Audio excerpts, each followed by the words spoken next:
Hi guys, welcome to our Animation Resources live stream. This one is another members update. I'm Davey Jarrell. I'm a storyboard artist in TV animation, and I serve as the Director of Programming at Animation Resources. And I've got a guest with me today. He's another board member of Animation Resources, and he runs the tech for our live streams. David Eisman. Hi. Bring yourself on. Hi David, how are you doing? I'm good. How are you? Doing great. Thanks so much for coming on and doing this with me. Thanks for having me. Just a heads up to people watching. If you're watching this on YouTube or Facebook, it will probably get cut off because of copyright flags, but that's okay because this gets recorded and you can always watch it on YouTube, Facebook, or the live stream page that's on our website. So today, David and I are going to be going over our current members-only reference pack. But before we do that, I'm quickly going to tell you a little bit about Animation Resources. So Animation Resources is a 501c3 nonprofit that specializes in art curation. We preserve art from the past so it can be used to inform art of the future. And we provide context for everything we share, the history behind it, information about the artists who created it, and how the ideas can be applied to your own work. If you're not already, I highly encourage you to become a member of Animation Resources. Paying members get access to a new reference pack every other month. Reference packs include rare animated films and ebooks filled with cartooning and illustration, all work that you'd probably never otherwise see. You can sign up right now at animationresources.org/membership. One more time. That's animationresources.org/membership. All right, now let's get into today's topic. So we're going to be going over some of the goodies on our most recent members-only reference pack. And this is reference pack number 51, and it marks the start of our second decade of Animation Resources. So, our ref pack, it starts off with an ebook featuring the complete collection of famous Japanese artist Hiroshige's 53 stations of the Tokaido Road, which famous architect Frank Lloyd Wright described as, quote, the most valuable contributions ever made to the art of the world, end quote. So I'm just going to provide a little context for the Tokaido Road, just because the images are great, but it's a lot more interesting if you know the story behind it. So around 1830, Hiroshige, he began producing a series of woodblock prints depicting landscapes. The most famous one of his, by far, was 53 Stations of the Tokaido Road. And we're sharing a complete set of this masterpiece in this reference pack. So here's some context for what the Tokaido Road is. In 1603, the ruler of Japan established Edo, which today is known as Tokyo, and built a series of roads that went outward to the rest of Japan. Every year, all of the regional princes were required to relocate from their territories to Edo, carrying their families, courtiers, and warriors with them. In total, there might have been as many as 20,000 people traveling on these roads. The biggest road was the Tokaido Road, which reached 320 miles from Edo to Kyoto and was divided into 53 stations. Each station was spaced about a half a day's travel apart, and at these 53 stations were horse stables, porters for hire, lodging houses, restaurants, religious shrines, and brothels, which were maintained by the local government to serve the regional princes as they passed through the road. So the Tokaido Road was actually very well maintained, unlike a lot of the roads in Europe at the time. Crime was relatively rare because it was so brutally punished. The bodies of the thieves and murderers were displayed alongside the road, so that when people were approaching on the town, it discouraged criminals from stopping there. So all classes of people traveled the road, from the emperor to regional governors to shotgun warriors to messengers to common people. Everyone traveled these roads. So around 1832, Hiroshige accompanied an official delegation. He accompanied an official delegation traveling the Tokaido to deliver horses as a gift from the shogun to the imperial court. And along the way, he made sketches. And when he got home to Edo, he immediately began to work on a series of prints that depicted each of the stage of the journey, along with 2 additional prints for the beginning and end of the road. So right here is an actual photo of the Tokaido Road from the late 1800s. So you can see that his images, his goal was not necessarily to literally represent what the place looked like, but to convey the feeling and memory of actually being there. So colors represented specific moods and times of day. The tip perspective indicated distances all at once on just one page, with near objects at the bottom of the print and distant ones at the top. And human figures represented the range of personalities that people might encounter while on the road. So these are not cartoons, these images. They're not designed to be flipped through really quickly. These images, they look deceptively simple, but there's actually a lot of amazing details you can see in those, in the way the trees and the hills, the grass on those hills is rendered. There's a lot of complex detail in contrast with the more like flat colors. So the end result looks very clean and deceptively simple, but there's a lot that's going into that. And the compositions are just incredible. They lead your eye around the image, through the image. So I recommend when you're looking at these images, you take the time to fully absorb them.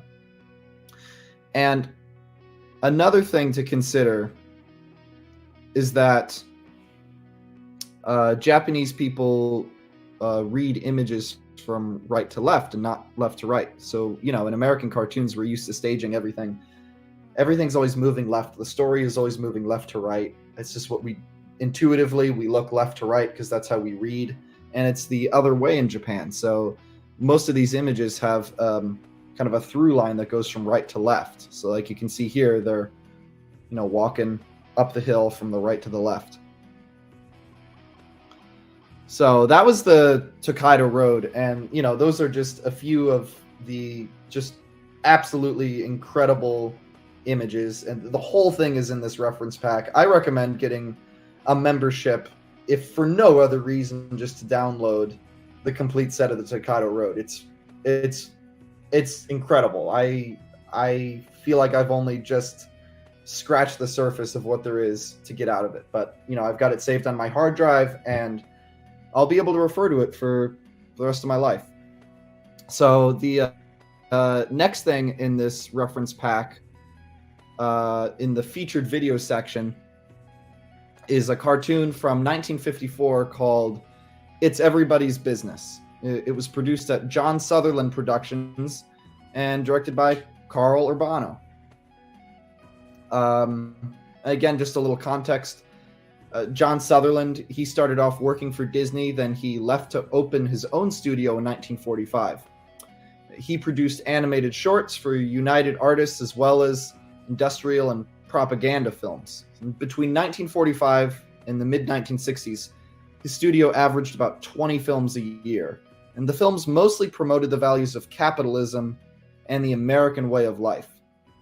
The films were, because of this, they were very well financed and had great production values. So like in this cartoon here, in It's Everybody's Business, he had top talent. So some of the animators on this include Emery Hawkins, Abe Levitow, not sure how to pronounce it. And of course, Bill Melendez, famous Warner Brothers animator. And the production designer was Maurice Noble, of course, famous for doing the layouts in Chuck Jones's unit.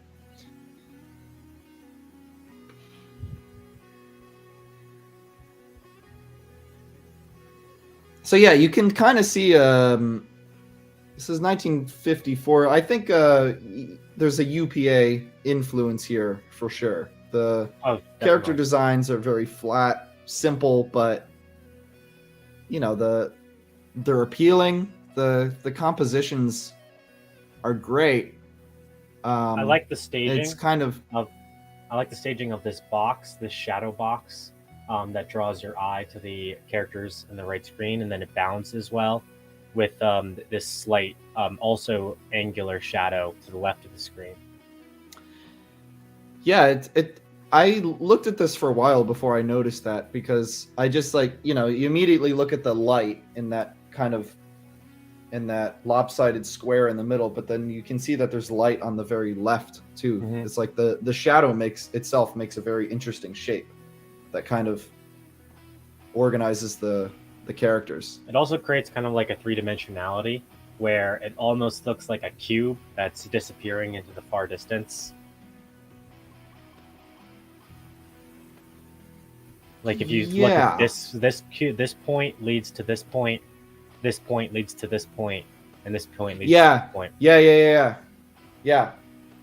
Totally.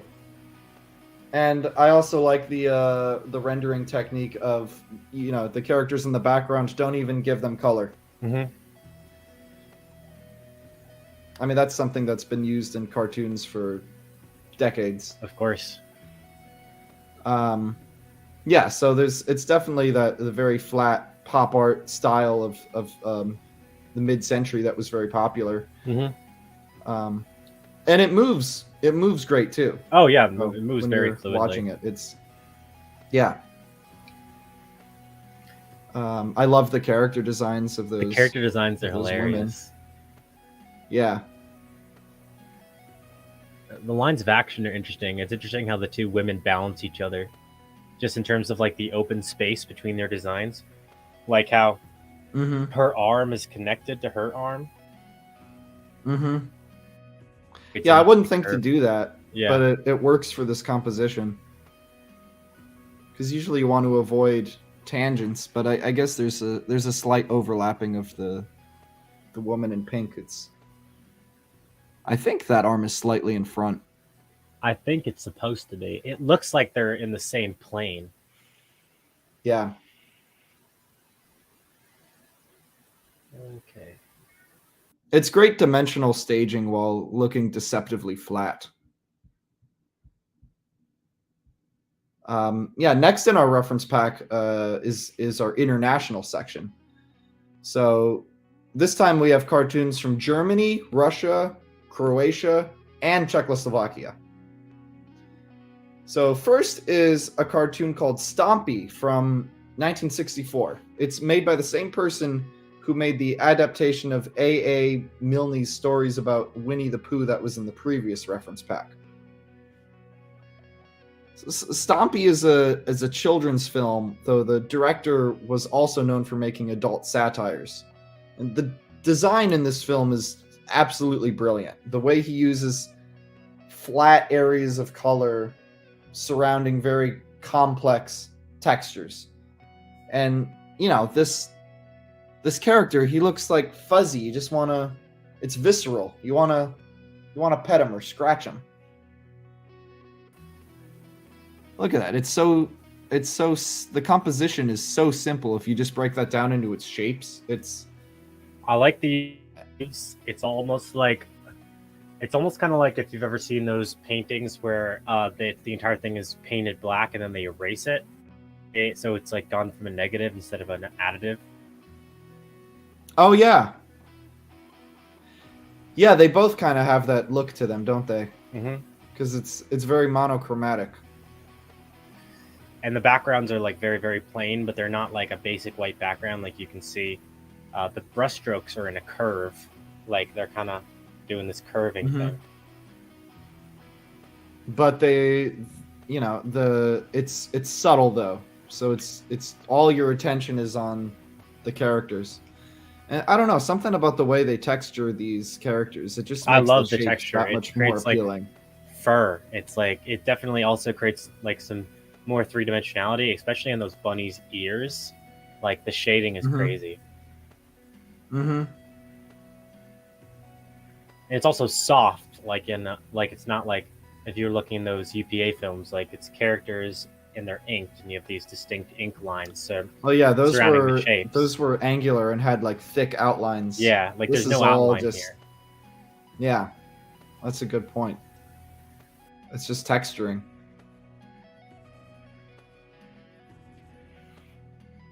The next one is an animated commercial from Czechoslovakia from 1934 called Mystery of the MK204 Turning Point.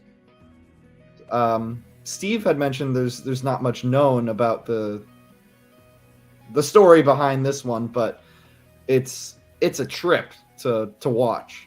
I mean, look at that composition. Yeah, it's crazy.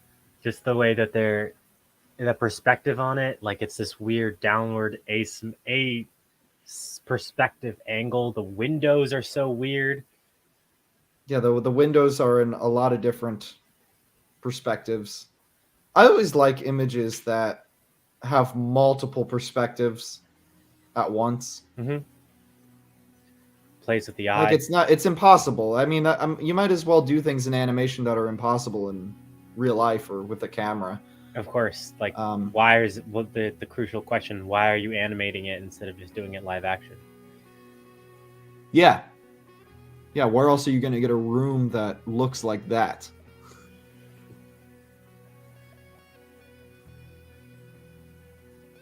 It definitely has a early Fleischer film feel to it. Yeah, and how surreal it is, and I think that like the character designs too. I imagine they were influenced by the Fleischers. I definitely like the contrast in this frame of this black silhouette character, and then a character who's basically all white, and he's on a higher plane in the frame compared to this black character who's on the ground, and the entire thing's sloped upwards. It's got really nice balance. Yeah, I mean, you can tell. I feel like you're supposed to read this image from left to right. Definitely left to right, especially because this background is going up from left to right. Slanted up. Yeah. Oh, and I just noticed that foreground element. What is that on the? It looks like a stump, and then that's a pipe, and that's a gun. That's a gun. Okay. Yeah, I mean, I always like, is it's a good reference for composition to put like a few very simple foreground elements. Just kind of gives your composition depth. Mm-hmm. So like in this, you got very clear foreground, middle ground, and background. Yeah. I like how the surprise lines are just barely touching this background tree. Like it's this particular one is so close to touching it, but there's actually like pixels of space. And notice how the surprise lines, they're all like slightly different. Mm-hmm. Like it's very organic. Everything about this is pretty organic. Very organic, yeah. Especially this one. The next cartoon is from East Germany from 1988. It's called The Breakdown, and it was produced by the DEFA studio. And the studio started in 1946 to produce propaganda films to re-educate the people of East Germany after the Nazi era. So the studio began to grow exponentially until it closed in 1992. And in that time, it produced over 800 animated films. So I just love the character designs in this. They're very cool. They remind me of something. I just can't put my finger on it. They remind me of films from the National Film Board of Canada, Yes, right? Like that's The Cat exactly Came what they Back. reminded me. Yep. Okay, yeah. So this is 1988. I love Yeah, the I think it was around the cardboard same aesthetic. time. It's like they're on a plane of Yeah, that cardboard. really it looks like they painted this on cardboard, doesn't it? Uh-huh. Yeah, so this is right, Germany. The expressions are like so simple, but they're so like you can really tell what they're feeling. This like ugh expression is so good. Yeah. Yeah, and I like the way the clouds in the sky are rendered. Like It's scratchy it and has great splotchy. movement. Yeah. Oh yeah, Yeah, you this can definitely definitely tell what they're has that moving. like that independent film board of Canada feel to it. I like, it's very scratchy and everything's moving. It's really like the opposite of that first one we watched, Hmm. the capitalism one, Yeah, well that one's aesthetically. like prim and proper and smooth and finely detailed and professional, and this is raw Yeah. and scratchy. So, there's nothing like inherently better or worse about either styles. It's just No, all no. about like what are you trying to put across? I Like love how the they lines on the ground create that distance, and it's nice. Yeah, those lines on the ground, you can tell exactly that, like the perspective of the ground Hmm. plane because of that.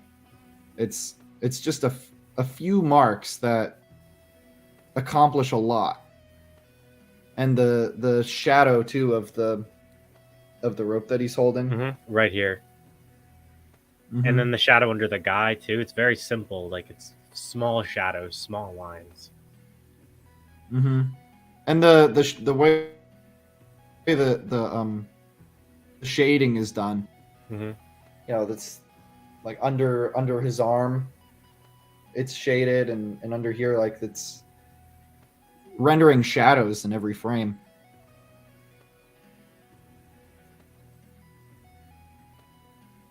All right, this is the last film in the international section.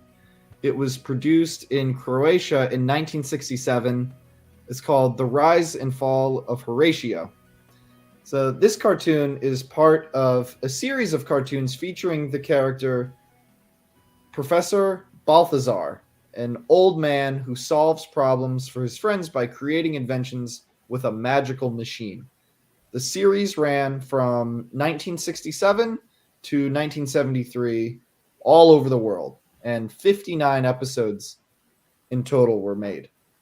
Seems like a lot of shows back then ran for 59 episodes. I wonder, Apparently, yeah. seems like an arbitrary number. So this is great. This is like Crazy composition. yeah, and crazy colors. There's colors you just wouldn't think to put together, I like the but they're curve. making it work. Look at this. Like the birds create this curve. If you ignore this guy, or if you want to continue up, and it goes around like an entire curve. It goes. The birds are creating a The curve. birds are creating a curve that leads down to this cat that goes up to this dog and around, creating like a C curve that swoops all around every animal, so that your eye draws to each one of them. Mm-hmm. Yeah, I see what you mean there. And it kind of has this kind of makes me think of like the Beatles music video, Yellow Submarine. Yeah.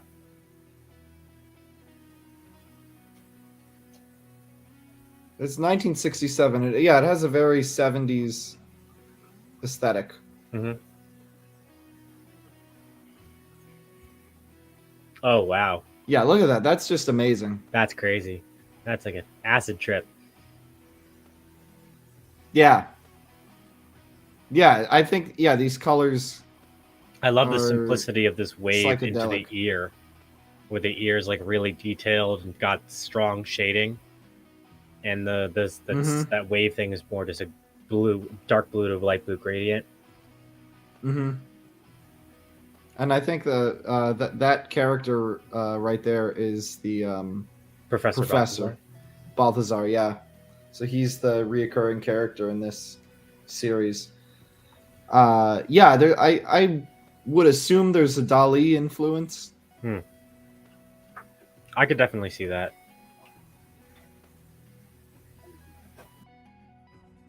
Yeah, we're gonna take a quick break from the ref pack, and I'm going to tell you a little bit about what animation resources means to me.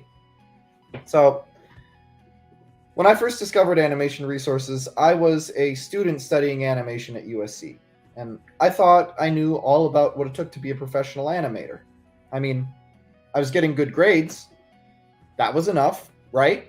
Well, when I first met Stephen Worth, the president of Animation Resources, he pointed out to me the obvious error in my train of thought that most animation students are not industry ready when they graduate, despite how well they do in school.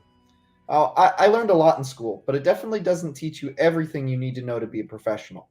But luckily for me, Animation Resources serves as a perfect bridge from being a student to being a professional.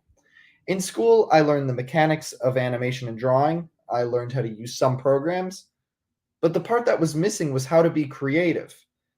Being creative, or learning to think like an artist, is the key to longevity in animation. Art styles come and go, the programs we use are always changing, but the need to be creative is constant. Animation Resources gave me a much broader frame of reference and showed me just how important it is that you keep growing as an artist. Now I'm a storyboard artist. I've worked on shows like Teen Titans Go, The Patrick Star Show, Monster High, Baby Shark's Big Show, and Dinosaur Train. And Animation Resources is still informing me and helping me to be more creative in my work. As a professional artist, you really can't stand still. You have to be constantly learning and growing to remain competitive and to be able to handle new challenges. Animation Resources reference packs, like this one, are just full of new ideas and inspiration, material that I didn't know existed. It's all stuff you need to know about that you didn't know you needed. Every time I open a reference pack, I'm introduced to a whole new world. I archive them on my hard drive, on my computer, and use them as a part of a reference library. When I come across something at work that I'm not quite sure how to approach, I'll think of something that I saw months previous in a reference pack, and I'll refer back to it, and it'll give me ideas on how to move forward. So, this isn't just material that's useful for a month or two. This is a reference library that I'm building that I will use for the rest of my life. You know, you don't just look through this stuff once and never again. It's like you look through it once and you absorb as much as you can, put it aside, and just kind of let it sit there for a while, and then when you approach something, think back on what you saw, and you might find something that's useful. I mean, just look at this podcast. Can you think of anywhere else where you can find information like this organized for you? Animation Resources curates for you. It sorts through all the material and presents it organized in a way that you can absorb it and use it in your own creative work. It's specifically targeted at animators, cartoonists, and illustrators like you. So that's incredibly valuable and a rare thing. If you're a creative artist working in these fields, you should definitely be a member of Animation Resources. I encourage you right now. If you're already a member, then encourage your coworkers and peers to join. Talk with them about the material you see in the reference packs. Really, you don't want to keep this a secret. Raising up the artists around you raises up the entire art form. So, here's what you get when you become a member. Every other month, you will receive a brand new reference pack, like the one we're going over now, which consists of high-resolution downloadable ebooks packed with fantastic artwork, rare animated films from our collection, documentaries, podcast discussions, and more. And for our annual members, we rerun past reference packs 6 times a year in our bonus archive. This means that every year, as an annual member, you will be receiving double the amount of reference packs, 12 instead of just 6. So in this one, we're going over Ref Pack 51, but annual members also get Ref Pack number 20. We'll get to that at the end. So every year or two, Animation Resources provides more benefits for its members, and we occasionally raise our dues a little to allow us to continue to expand our offerings. But if you join today, we promise that general membership dues will never increase as long as you maintain your membership. The general membership is just $95 for a year. And for students and full-time educators, it's just $70. If the annual dues are too much to spend all at once, we also have a quarterly billing option where you're billed $30 every 3 months. With the bi-monthly reference packs curated by our board, the bonus archive, and the podcasts, you will have a great start at building a personal library of reference material that will serve you for your entire artistic career. And it's at a huge bargain.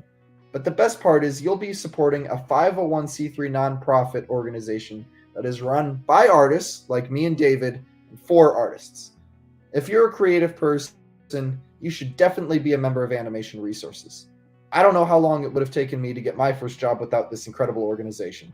You can join right now at animationresources.org/membership.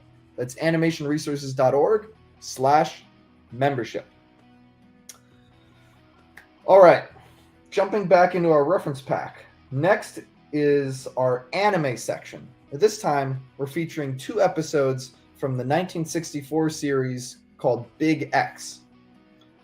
So Big X was created by Osamu Tezuka, who is sometimes referred to as the father of manga. He also created Astro Boy and a lot of other shows from that time.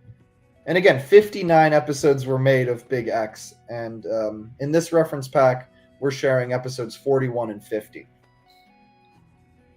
So the story here involves a Nazi secret weapon that is smuggled out of Germany by surgically implanting a card with the formula inscribed into a young man named Shigeru. Years later, Shigeru is living in Tokyo. The card is discovered in his body and is removed. Nazi sympathizers steal the card and a serum from the formula. Nazi sympathizers steal the card and a serum from the formula is made by the grandson of a Nazi scientist. It turns out to be a drug that turns a man into a giant. Shigeru's son, Akira, recovers the drug and uses it to fight various evildoers and monsters. So, Big X was one of the very first television cartoons made in Japan. And the pipeline hadn't been established yet, and it really shows in this show. The staging from scene to scene is completely random. A down shot will be followed by an upshot. Perspective is off with the characters and the character levels in different planes than the background. Lip sync is basically just randomly exposed cycles that aren't always lined up to the beginning or end of the dialogue, and there's reuse scenes and camera errors all over the place. And there's no direction or context to anything that's happening on the screen. But even though there isn't anything in this show to learn in terms of technique, we're still showing it because it still does something well, and it gives kids a half hour of weird fun. The cartoon appears to have not even been storyboarded. I can't imagine it was, because it's just so its continuity is all over the place. I imagine that sequences were handed out to animators to do whatever they want with it. Like, every animator seems to have his own idea of what kind of show he's making, and the styles vary from cut to cut. Which, in theory, I kind of like films that are made that way, but it's, to be cohesive, it's still got to be directed. But, the good thing about this is every scene is so different. There's going to be something for everyone to like. So, these next few images are from episode 50. And there are also, go back to the last one. Yeah, there's still some good volumetric drawing and good character designs in this. You know, even though it's undirected, it's not without any merit. You know, that's looks appealing to me.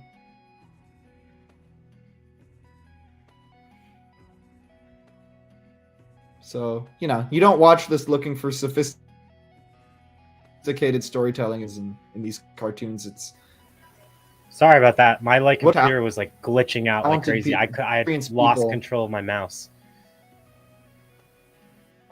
Oh, okay. Well, no problem. You're still in the right spot. What I was saying is that these cartoons look like it's a bunch of talented but very inexperienced animators just having fun. Yeah, I think we've talked about that like in other early anime that JoJo's picked. Like it's always like that. It's like crazy staging and composition and cutting, but just like tons of fun and really interesting things that you've never really seen before. Yeah. You just got to know what, you know, I think that's why curation is so important, because it's important to have context and to really know like what you're supposed to get out of the material. Mm-hmm. And yeah, I guess that's what you're supposed to get out of that series is just fun, inventiveness. It's sort of like those reanimate videos. Oh yeah.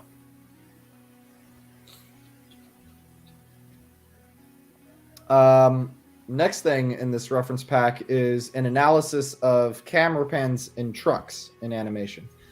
And this was done by David Eisman.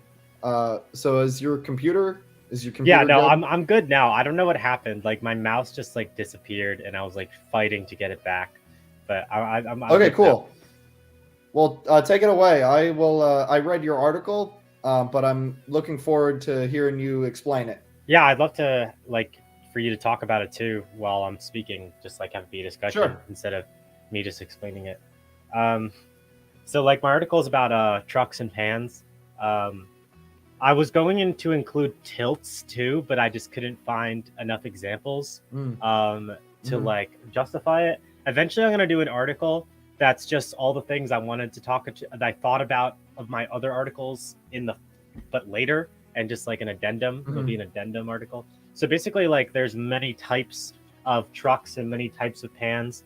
You've got multi-plane trucks and multi-plane pans, and then you've got manual trucks and manual pans. And then, of course, you have the multi-stage zoom.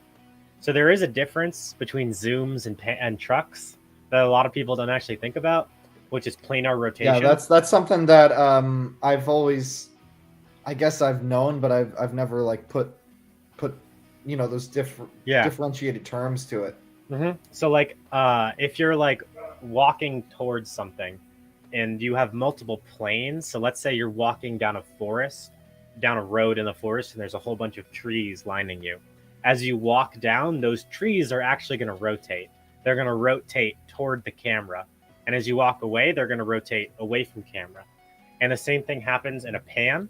So if I'm walking, same thing, trees, and I'm walking sideways, the trees, as I walk to the left, will rotate to the left. And the trees will rotate to the right as I walk to the right. And then it also movement happens. So in a truck, so this is the thing that can be accomplished with a multi-stage zoom. With a multi-plane truck. So like in the Cinderella, you have multiple planes and they move away from the camera as you truck in. And then as you were to truck out, they would move towards towards center frame and away from center frame. Yeah. So, but the problem with the multi-planes truck is that you can only have so many planes, because in reality, the reality is infinite planes. Like everything's technically moving and rotating at different rates. Like the one leaf is rotating slightly differently and moving slightly differently than the leaf 2 inches in front of it. But you can't really do that in like this Cinderella's castle kind of thing. So you have to separate it into a certain number of planes. and then those planes move at different rates to simulate parallax, depth of field. Right. So it's not gonna, because still everything on that plan is still going to be moving in unison, which in real life, of course, wouldn't be the case. So it's like it's a compromise. Yes. In that way, right? Yeah. And then this is a scene from The Thief and the Cobbler. The whole scene was actually like cut up and like changed in the theatrical version. So this is taken from the recobbled cut on YouTube, and it's just a very, very long manual truck, and it's crazy. Like it has the planar rotation, it has the planar movement, and it's trucking through mountains and rivers and past a bird and into a castle. It's like insanity. It's like so difficult. I don't understand how they did this, because you can't. It's not like they had a drone that they flew through a mountain valley and then took that and then cut it into frames and were like, here's our reference, let's rotoscope it. This is all like from their heads, which is just nuts. And then you have pan. So this is a multi-plane pan. You've got multiple planes moving at different rates. Although the problem that I found in this one was that all the planes move at the exact same rate, so it doesn't really feel like there's any depth of field. Like the characters are moving at the same rate as the foreground and the midground and the background. Whereas this scene from Icarus is 3 distinct planes, but it has that differentiation of movement rate, where the plane in the final background is moving much slower than the midground is moving much slower than the foreground. And then this is a multi-stage zoom.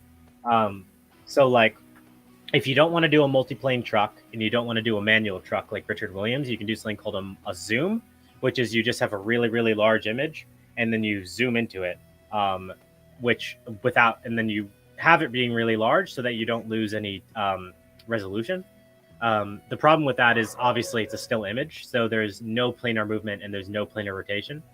But what happens when you want to go really, really, really close, but you don't want to have a huge image? You do something called a multi-stage zoom, where you have multiple different images that, like, you have the big image and then you zoom into a certain part and then you replace it with another image that starts from that point and then zoom in again and again and again, switching out images, and you get this effect. The problem with it is that, like, if you don't center them correctly, you get this really weird jitter, which is what happens in this shot. Yeah. And then finally, I included this one. That's where that jitter comes from. Okay. Yeah, that's where the jitter comes from. This one's called a corkscrew pan, which I included just for fun. This is from Swing You Sinners. So this one is just corkscrewing around. So like the background is actually one still image that they're turning around, just like spinning, but the characters are frame by frame. So it's just a really interesting technique. What are your thoughts on trucks and pans and manual trucks and manual pans? I mean, I guess to really be accurate, to mimic life most precisely, the Richard Williams way, like doing it manually, right? Because how else, like say you're walking through the forest,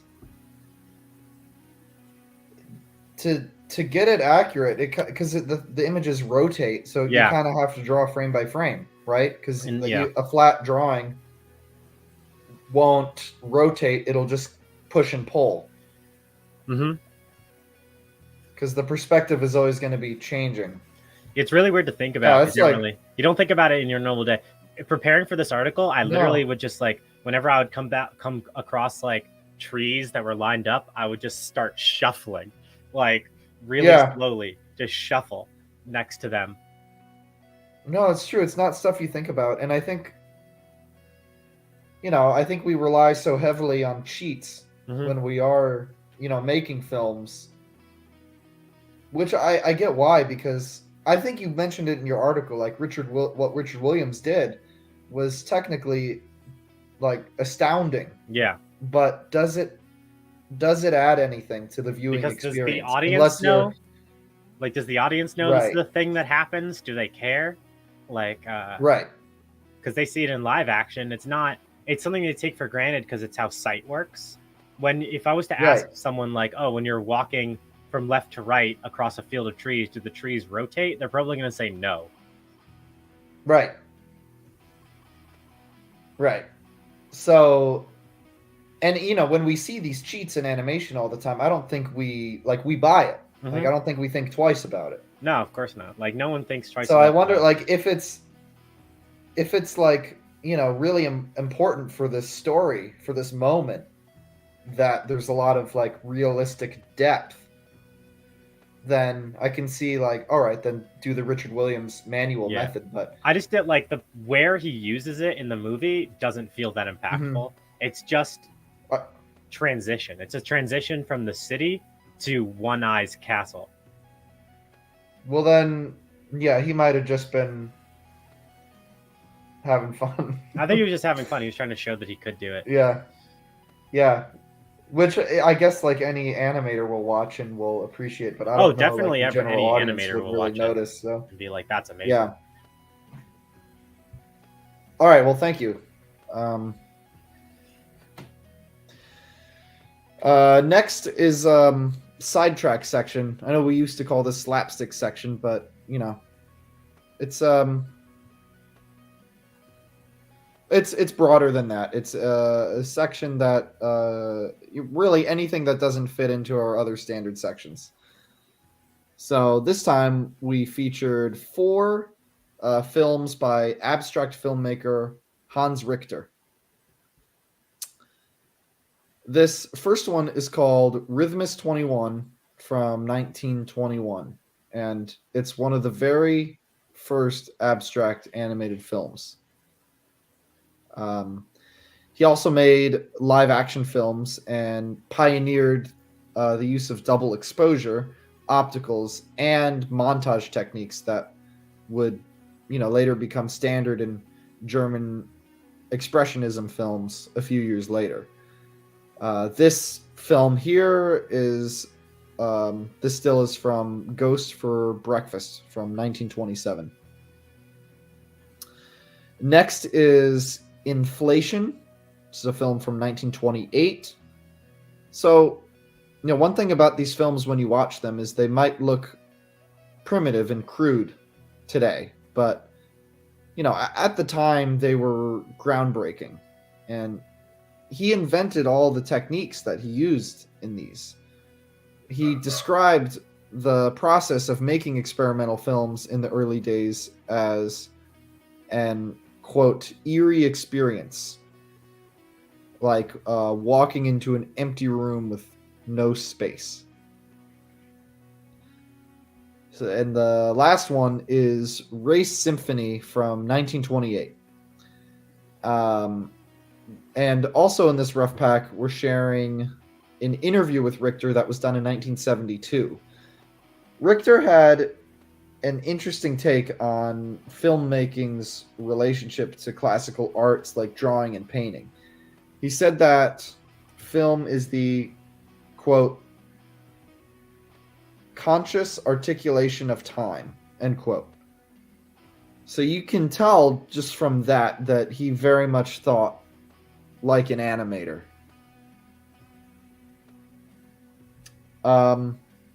Yeah, so I made reference to this earlier. This is our bonus section, and in this ref pack, we're doing a rerun of reference pack number 20. So first is a PDF ebook of high-resolution scans of a rare book called All the Funny Folks, which is filled with great images of characters from early newspaper comics.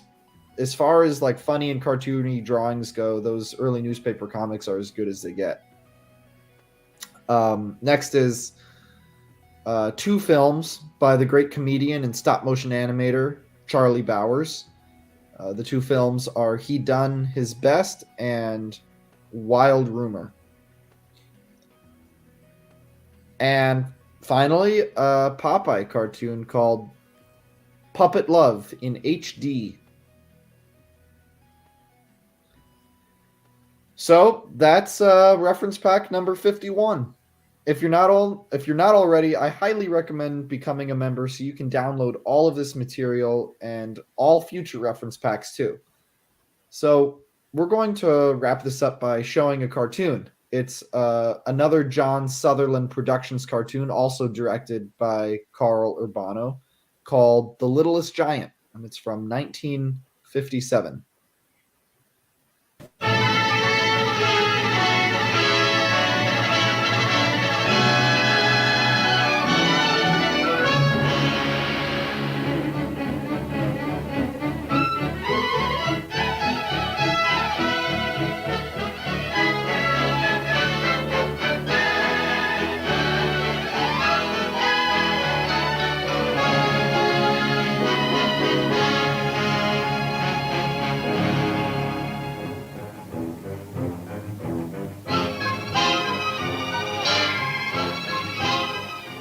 America is a land of many giants. Some of these giants are the industrial concerns that each year turn out billions of dollars worth of goods and services. These industries are guided by skilled managers of mass production and mass distribution, the giant force which delivers the outpourings of farm and factory to retail outlets all over the nation. But the managers of every business, no matter how successful it may be, tremble when the shadow of a certain giant passes by.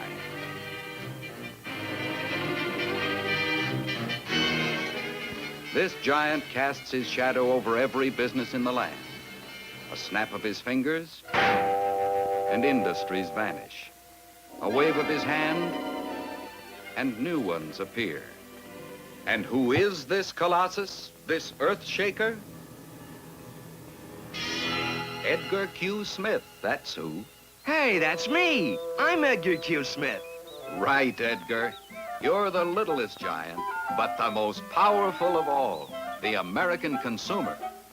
Each year you consume fantastic amounts of food, clothing, housing, amusements, appliances, and services of all kinds. This mass consumption makes you the most powerful giant in the land.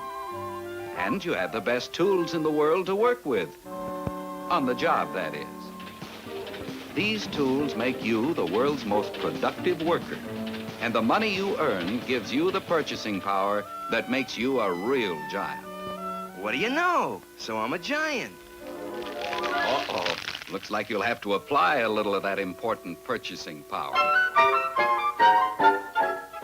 But when Ed goes to buy the brush he needs, just give him a chance, and like most of us, he'll buy a lot of other things which couldn't be called exactly essential.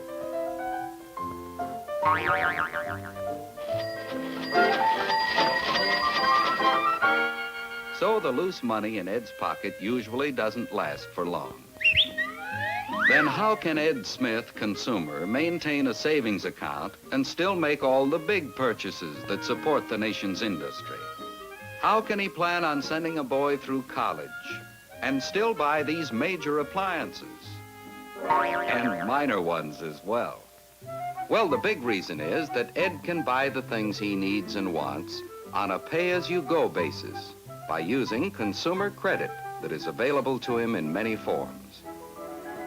His service credit, for example. He doesn't think of it as credit when he pays his utility bills only once a month instead of from day to day. Or when his doctor and dentist bill him monthly instead of collecting at each visit. He has sales credit and can open a charge account, buy things on time. And for things that need actual cash, he also has cash installment loan credit. Yes, a lot of this credit is taken for granted today. But things weren't always this way. Ed's great-great-grandfather, for instance, never even heard of cash installment loans.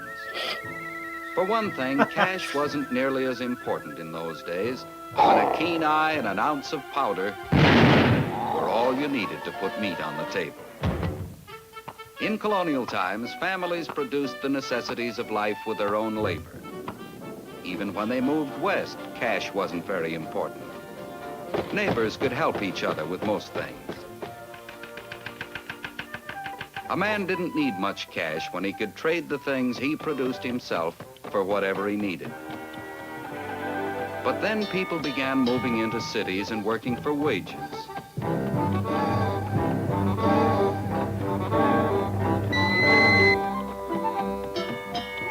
Now, cash became very important. Matter of fact, cash was absolutely essential to pay for the necessities of life. And even in those good old days, emergencies were always coming up that required extra cash. But a fellow who needed cash then was really in a tough spot. No institution at that time had enough faith in the integrity of the little guy to make him a cash loan. The only source of loan credit for lots of people was this character, the illegal lender, the loan shark.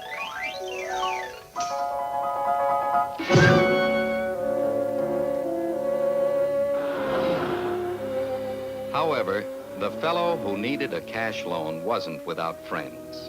Businessmen and others saw the need for a legitimate source of loan credit. They went to legislators in various states and together worked out a solution for the problem, which was really getting pretty serious. Several states passed small loan laws, all of which had certain things in common. The maximum size of the loan was set by law. The maximum rate of charge was set by law.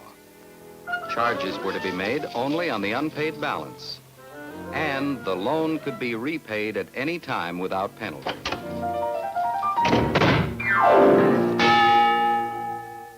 So borrowers quickly sought the protection they needed. Consumer finance, founded on a firm belief in the integrity of the American family, meant the end of the loan shark.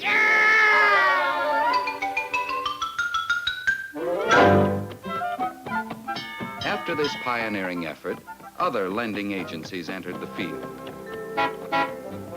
Today, there are many sources of loan credit, each with its place in the credit community.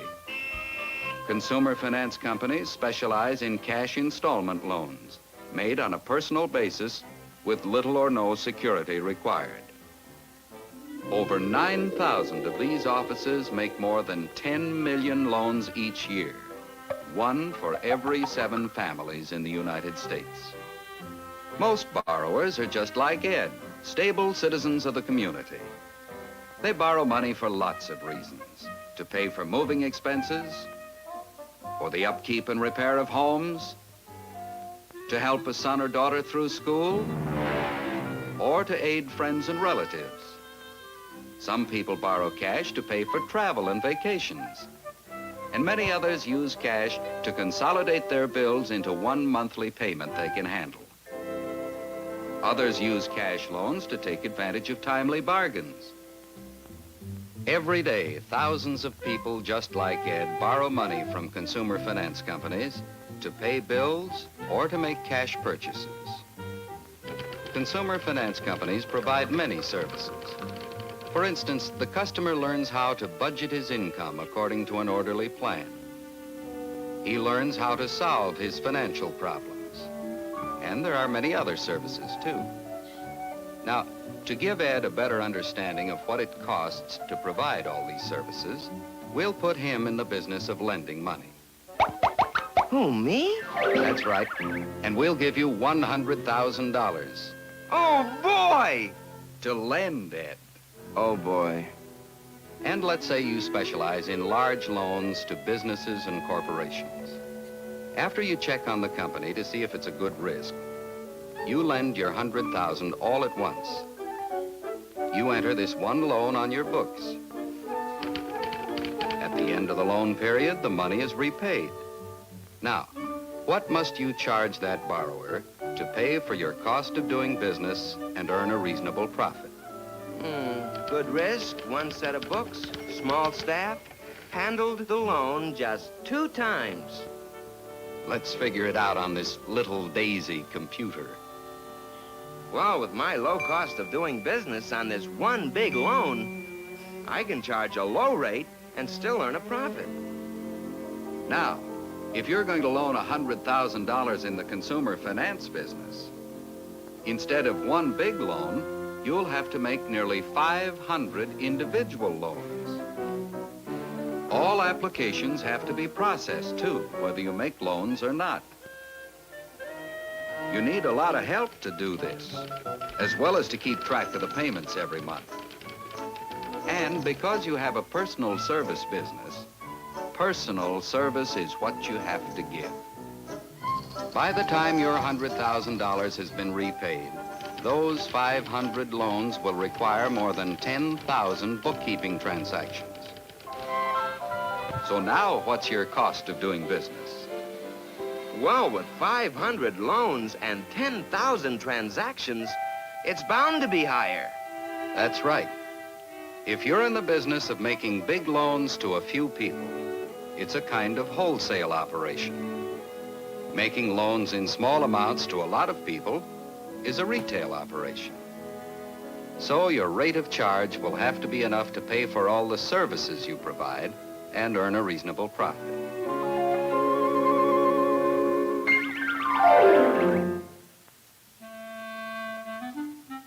Now, Ed, you've had some first-hand experience in this business. Remember, every one of these borrowers is just like you. They need and must have cash loan credit available through consumer finance companies to get cash to buy the things they need and want for better living. Consumer loans in the hands of millions of American families add up to tremendous purchasing power. Purchasing power that creates consumer demand for all kinds of goods and services that mean a rising standard of living throughout the nation. Each year, consumer finance companies pump more than $3 billion into the economic bloodstream of the country to help create the giant who is responsible for the success of big and small businesses throughout the land. Wherever his shadow passes, constructive growth is the result.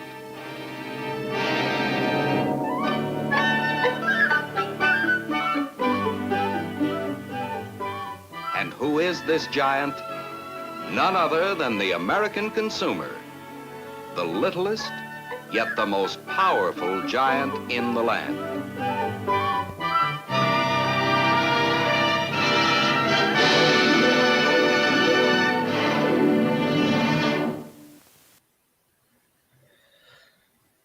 Wow, that was certainly not interesting. much has that was educational. Not much has changed. No, I since guess not. 1954, huh? But yeah, the production value on that was great. Yeah, it was amazing. I mean, it was as good as a UPA cartoon. Lots of pans, like Yes, pans. a lot of pans. A lot of pans. Some good trucks. I love that style where the ground, like they had it with where the littlest giant was barbecuing outside. The ground he was standing on was like the perspective. It was flat, just like vertical going up. I love the silhouette animation of the giant dude. That was really interesting. Yeah.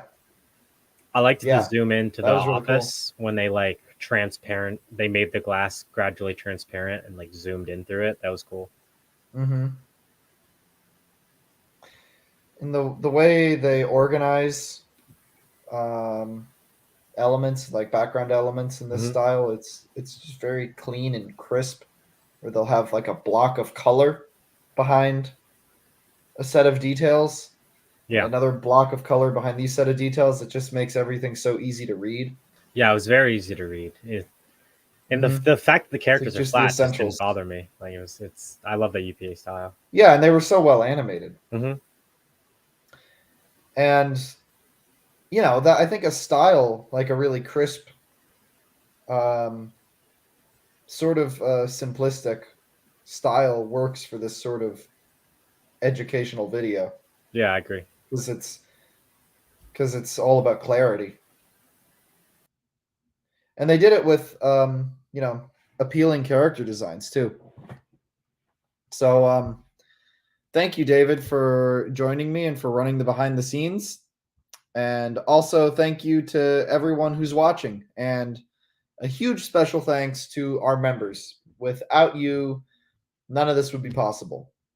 And don't forget, if you're not already, I highly recommend becoming a member of Animation Resources. The content we provide in our bi-monthly reference packs are handpicked by our outstanding advisory board, Ralph Bakshi, Sherm Cohen, Steve Stanchfield, JJ Settlemeyer, and other seasoned pros. It's all jam-packed with material from their personal reference libraries, material that they have found useful throughout their careers, and all expertly curated by Stephen Worth. It really is a huge bargain to become a member. It's only $70 per year if you're a student or educator, and $95 per year for the general membership. There's also a quarterly membership, which is $30 every 3 months. You can sign up right now at animationresources.org/membership. One more time, that's animationresources.org/membership.